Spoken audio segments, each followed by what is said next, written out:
ಪ್ರೇಕ್ಷಕರೇ ಪ್ರಣಾಮಗಳು. ಇದು ನಿಮ್ಮ ವಿಶ್ವ ಪ್ಲಸ್ ಟಿವಿ. ವೀಕ್ಷಕರೇ, ಈ ದಿನಗಳಲ್ಲಿ ಗಾತ್ರದಲ್ಲಿ ಕಡ್ಡಿಪೊಟ್ಟಣದಷ್ಟೇ ಇರುವ ಪುಟಾಣಿ ದೇಶ ಬಾಂಗ್ಲಾದೇಶ ಮಾನವತೆಯೇ ಇಲ್ಲದ ತನ್ನ ರಾಕ್ಷಸಿ ನಡೆಯಿಂದ ಮುಖಭಂಗವಾಗಿ ವಿಶ್ವ ಸಮುದಾಯದ ಮುಂದೆ ತಲೆ ತಗ್ಗಿಸಿ ಕುಳಿತುಕೊಂಡಿದೆ. ಮತಾಂಧ ಉದ್ದಟ ಮಧ್ಯಂತರ ಸರ್ಕಾರದ ಮುಖ್ಯಸ್ಥ ತೊಗ್ಲಕ್ ವರ್ತನೆಯ ಮೊಹಮ್ಮದ್ ಯುನೂಸ್ ನಡೆಯಿಂದ ಬಾಂಗ್ಲಾದೇಶದಲ್ಲಿ ನಿತ್ಯ ಬಳಕೆಯ ಪ್ರಾಥಮಿಕ ಅಗತ್ಯಗಳಲ್ಲಿ ಪ್ರಮುಖವಾದ ಕರೆಂಟ್ ಮಾತು ತೀರಾ ಹದಗೆಟ್ಟು ದೇಶಕ್ಕೆ ದೇಶವೇ ಕತ್ತಲೆಗೆ ದೂಡಲ್ಪಟ್ಟಿದೆ.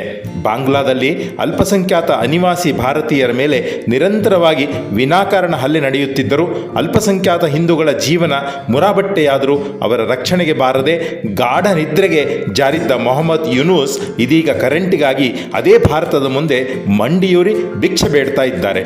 ಎಂದಿನಂತೆ ನೀವು ವಿತರಿಸುವ ವಿದ್ಯುತ್ ಪ್ರಮಾಣಕ್ಕಿಂತ 5 ಪಟ್ಟು ಹೆಚ್ಚಿಸಿಕೊಂಡು ದಯವಿಟ್ಟು ಕಳಿಸಿಕೊಡಿ, ಪ್ಲೀಸ್ ಸಪ್ಲೈ ಮಾಡಿಕೊಡಿ ಸ್ವಾಮಿ ಅಂತ ಅವಲತ್ತು ಕುಳಿತಿದ್ದಾನೆ ಈ ಮೊಹಮ್ಮದ್. ಪ್ರೇಕ್ಷಕರೇ, ಹಿಂದೆ ಹಸೀನಾ ಮೇಡಮ್ ಇದ್ದಾಗ ನೆರೆಹೊರೆಯವರು ಕೂಡ ನೆಮ್ಮದಿಯಿಂದ ಬದುಕಲೆಂದು ಸೌಜನ್ಯದಿಂದ ಭಾರತ ಆ ದೇಶದ ಕೋರಿಕೆಯಂತೆ ನಿಷ್ಪ್ರಹ ಮನಸ್ಸಿನಿಂದ ಮಾಡಿಕೊಂಡ ಒಪ್ಪಂದದಂತೆ ತ್ರಿಪುರಾದಿಂದ ಈ ಮೊದಲು 50ರಿಂದ 80 ಮೆಗಾವ್ಯಾಟ್ ವಿದ್ಯುತ್ತನ್ನು ಆ ಕಿರಿದಾದ ದೇಶಕ್ಕೆ ಕರೆಂಟ್ ಸಪ್ಲೈ ಮಾಡಲಾಗುತ್ತಿತ್ತು.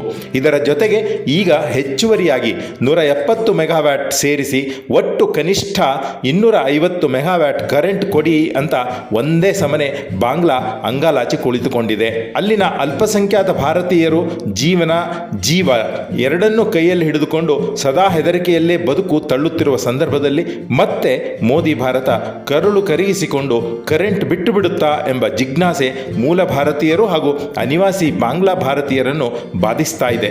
ಪ್ರೇಕ್ಷಕರೇ, ಒಂದೇ ಒಂದು ಯೂನಿಟ್ ಕರೆಂಟ್ ಬಾಂಗ್ಲಾ ನೆಲಕ್ಕೆ ಹರಿಸಬೇಕಾದರೂ ಮತ್ತು ಹರಿಸುವ ಯೂನಿಟ್ ಪ್ರಮಾಣ ಹೆಚ್ಚಿಸಬೇಕಿದ್ದರೂ ಸಹಿತ ನಮ್ಮ ತ್ರಿಪುರಾ ಸರ್ಕಾರವು ಮೋದಿಯವರ ಕೇಂದ್ರ ಸರ್ಕಾರದ ಅನುಮತಿ ಕೇಳಲೇಬೇಕಾಗಿದೆ. ಇದಕ್ಕಾಗಿ ಒಪ್ಪಂದದ ಒಡಂಬಡಿಕೆ ಕೂಡ ಆಗಬೇಕಿರುವುದು ತೀರಾ ಅಗತ್ಯವಿದೆ. ಈ ಒಪ್ಪಂದ ಮಾಡುವುದರ ಹಿಂದೆ ಪ್ರಮುಖ ಕಾರಣಗಳಿವೆ. ಈ ಕರೆಂಟ್ ಸಪ್ಲೈನ ಹಿಂದಿರುವ ಅನುಮತಿಗೆ ಮೊದಲ ಕಾರಣ ಅಂದರೆ ಇದರಲ್ಲಿ ONGC ದೊಡ್ಡ ಪಾಲುದಾರಿಕೆ ಇದೆ. ಹಾಗಾಗಿ ಬಾಂಗ್ಲಾದೇಶಕ್ಕೆ ಹೆಚ್ಚುವರಿ ಕರೆಂಟ್ ಹರಿಸಲು ಕೇಂದ್ರ ಸರ್ಕಾರದ ಅನುಮತಿಯನ್ನು ತ್ರಿಪುರಾ ಸರ್ಕಾರ ಪಡೆಯಲೇಬೇಕಿದೆ.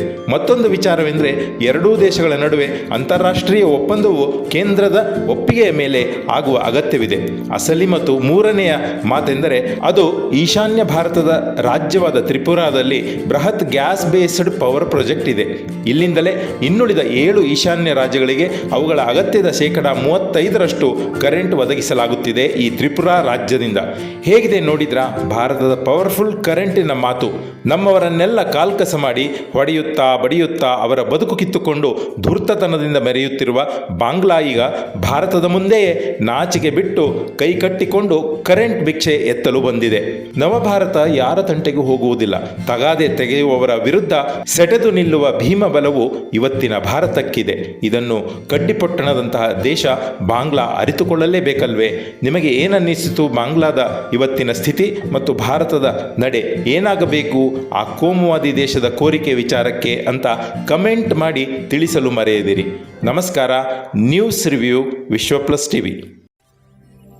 ವಿಶ್ವ ಪ್ಲಸ್, ಜನಹಿತಕ್ಕಿದು ಜ್ಞಾನದ ಜಾಲ.